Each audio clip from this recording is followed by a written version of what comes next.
क्या परिवर्तन हुआ? को निरप होए हमें कहानी, चेरी छोर होए नहीं रानी। ऐसे के ऐसे पहले भी थे, आज भी बने हुए हैं। चंद आरक्षण के सहारे से जो लोग बन गए हैं वो अपने को तो बहुत ज़्यादा समझते हैं कि हम तो सरमाएदार बन गए, लेकिन उनकी जब ठुकाई होती है तो उनको पता लग जाता, तब फिर समाज याद आता है कि समाज हमारी कोई मदद नहीं कर रहा। अगर ये चीज़ मैं सब्जी मंडी में जाकर बताऊं तो कौन समझेगा? अगर ये चीज़ मैं भैंस को बताऊं तो भैंस कैसे समझ जाएगी? अबोध लोग हैं वो तो अबोध लोगों को बोध बनाने के लिए जो बोध लोग हैं वो इस बात को समझें और वो अपनी मौज मस्ती को छोड़ें। लोग आज मंत्री बनने के लिए गुलामगिरी करते हैं, लेकिन बाबा साहब अम्बेडकर को तो बिना गुलामगिरी के मतलब उस समय दर्जा मिला हुआ था, लेकिन वो चाहते मौज मस्ती की ज़िंदगी जीना, तो फिर अपने बच्चों को क्यों कुर्बान करते और लोगों के वयस्क मताधिकार के लिए क्यों लड़ते?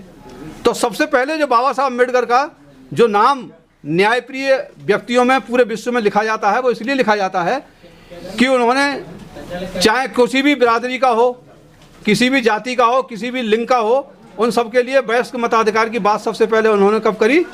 1919 में। 1918 में जो आयोग आया साउथ बरो कमेटी, उसके सामने सबसे पहले उन्होंने बात रखी कि वयस्क मताधिकार मिलना चाहिए। महिलाओं के साथ में और आदमी के साथ कोई भेदभाव नहीं होना चाहिए, गरीब और अमीर के बीच में कोई भेदभाव होना चाहिए, चाहे मजदूर है या जमींदार है उसके बीच में कोई भेदभाव नहीं होना चाहिए, वन मैन वन वैल्यू होनी चाहिए। और वो उन्होंने उनकी बात मानी। उसके बाद में दूसरी जो कमेटी आई, उसके आधार पर कौन सा संविधान बना भारत का? 1919 का। 1919 का जो भारत का संविधान पहला बना था ब्रिटिश इंडिया का, वो बाबा साहब अम्बेडकर के उसमें सलाह मानी गई थी। थोड़ा हमें सीमित मताधिकार मिला। उसके बाद में दूसरी जो कमेटी बनी, साइमन कमेटी आई 1928 में।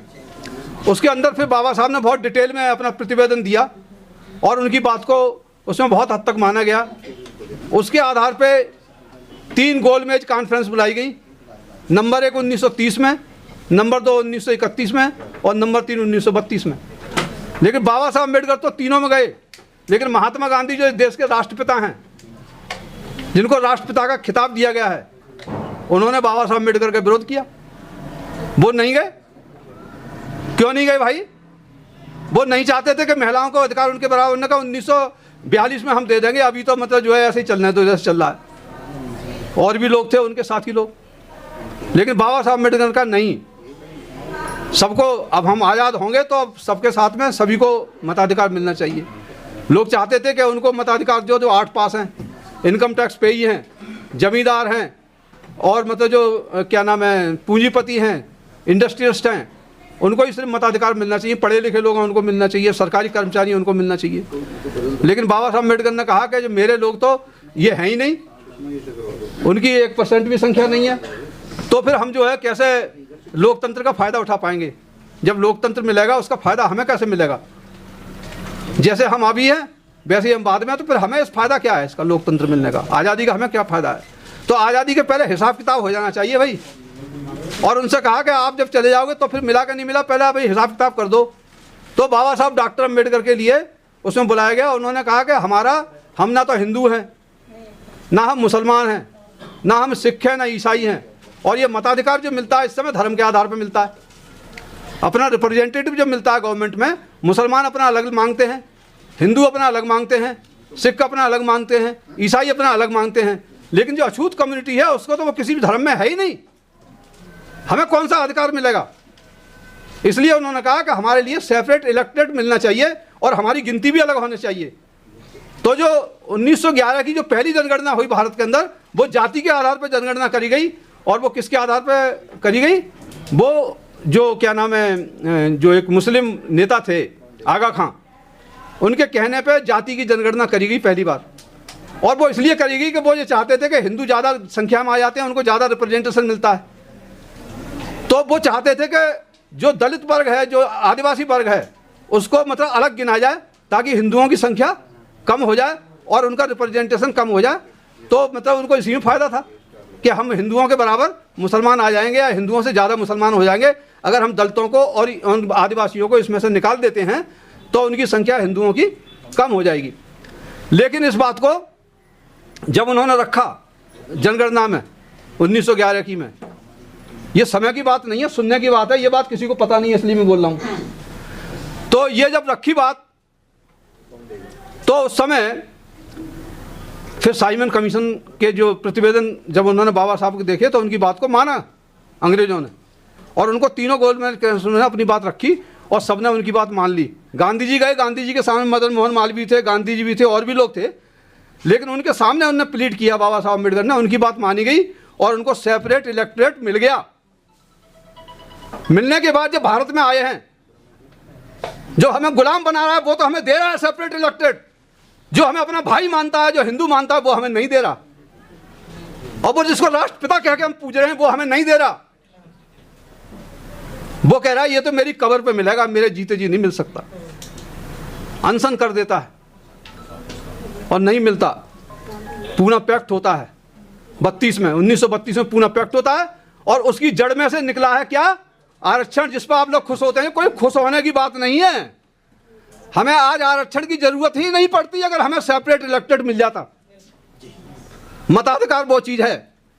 तब बाबा साहब अम्बेडकर ने कहा इससे मैं बहुत खुश नहीं हूं, ये मैंने मजबूरी की वजह से इस पर कॉन्ट्रैक्ट पर साइन किया है। क्योंकि महात्मा गांधी ने मौसम्मी में से जूस निकाला है पूना पैक्ट में, और उस मौसम्मी का जूस तो अपने बच्चों को पिला दिया, और जो छिलका बचा है वो हमारे बच्चों के मुंह पे मार दिया है, और हम उसको छिलके को चूस चूस करके आरक्षण को आज बहुत जिंदा खुश हो रहे हैं। आरक्षण कोई बहुत खुशी की बात नहीं है। जब माननीय काशीराम साहब ने कॉन्स्टिट्यूशनल कलम में ये कहा कि हम बैसाखियों के सहारे कब तक चलेंगे, जब हमारी दोनों टांगें सही हो जाएं तो हमें दौड़ना भी सीखना चाहिए, और अगर हमें आगे बढ़ना है तो दौड़ना पड़ेगा, हमें बैसाखियों के सहारे नहीं रहना पड़ेगा। तो उनसे कहा कि ये आरक्षण का विरोधी है काशीराम। तो उसने ये भी कहा था कि आरक्षण तुम ले लो।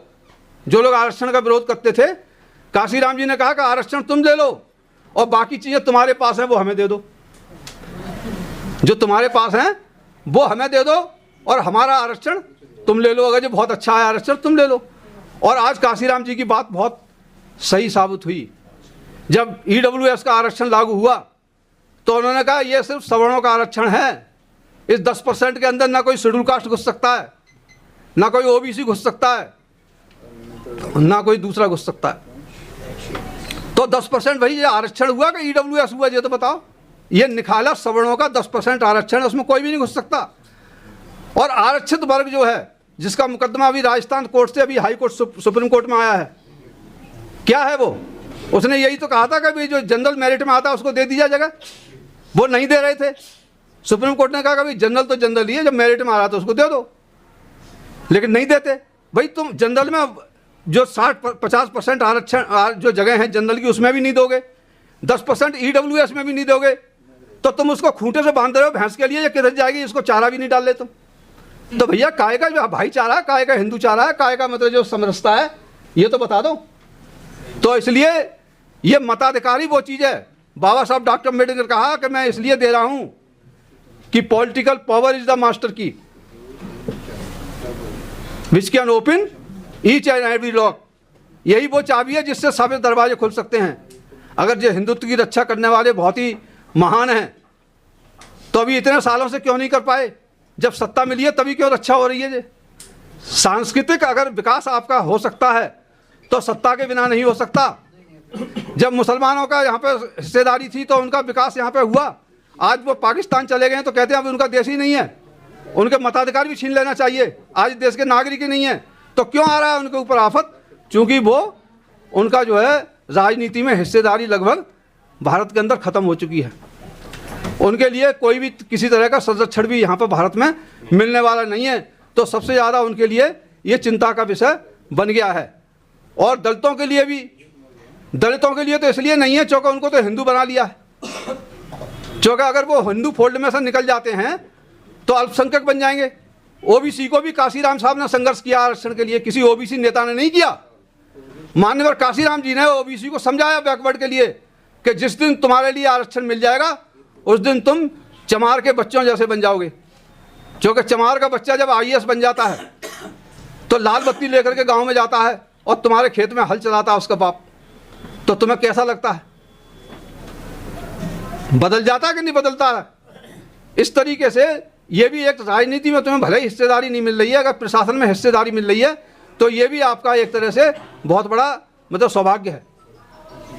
तो उसके लिए उन्होंने उनको समझाया कि आरक्षण के लिए लड़ाई लड़ो, और बामसेफ बनाया backward and minorities communities employees federation. Backward and minority, कहीं शेड्यूल कास्ट शेड्यूल ट्राइब के लिए नहीं बनाया, उन्होंने बैकवर्ड के लिए बनाया। और बैकवर्ड में ही एससी आता है, बैकवर्ड में ही एसटी आता है, और बैकवर्ड में ही ओबीसी आता है। तीनों को मिलाकर के बी बनता है।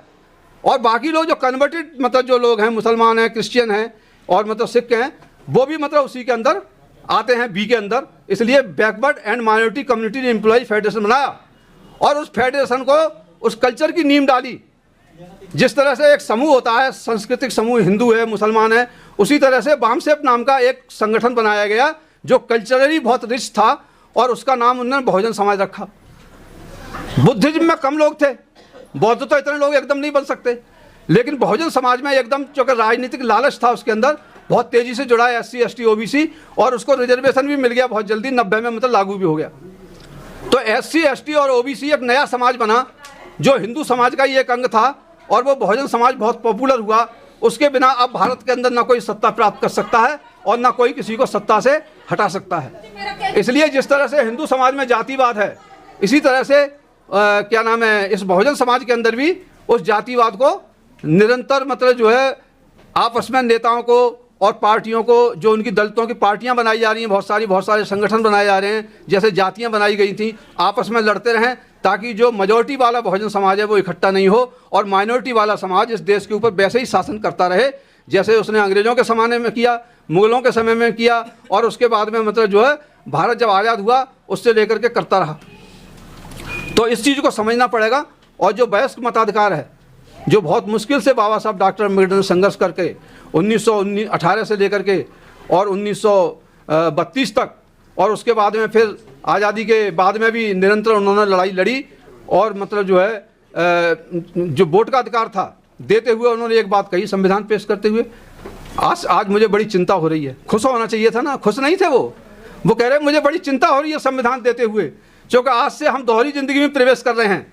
एक तरफ तो राजनीतिक रूप से समान हो जाएंगे, वन मैन वन वैल्यू होगा, वन वोट मिलेगा सबके लिए, दूसरी तरफ हमारे पास में असमानता होगी। असमानता किस बात की? आर्थिक रूप से हम समान नहीं होंगे और हम सामाजिक रूप से भी जातियों में बटे रहेंगे। इसलिए हम अपने इस सबसे अमूल्य वोट का इस्तेमाल हम अपने हित में नहीं कर पाएंगे, हम दूसरों के लिए ही करेंगे।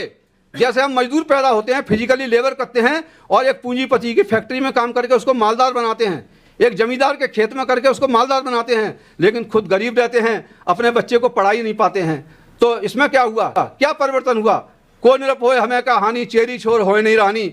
ऐसे के ऐसे पहले भी थे, आज भी बने हुए हैं। चंद आरक्षण के सहारे से जो लोग बन गए हैं वो अपने को तो बहुत ज़्यादा समझते हैं कि हम तो सरमाएदार बन गए, लेकिन उनकी जब ठुकाई होती है तो उनको पता लग जाता, तब फिर समाज याद आता है कि समाज हमारी कोई मदद नहीं कर रहा। तो इसलिए भैया अपने वोट का अधिकार जो है यही सबसे ज़्यादा है।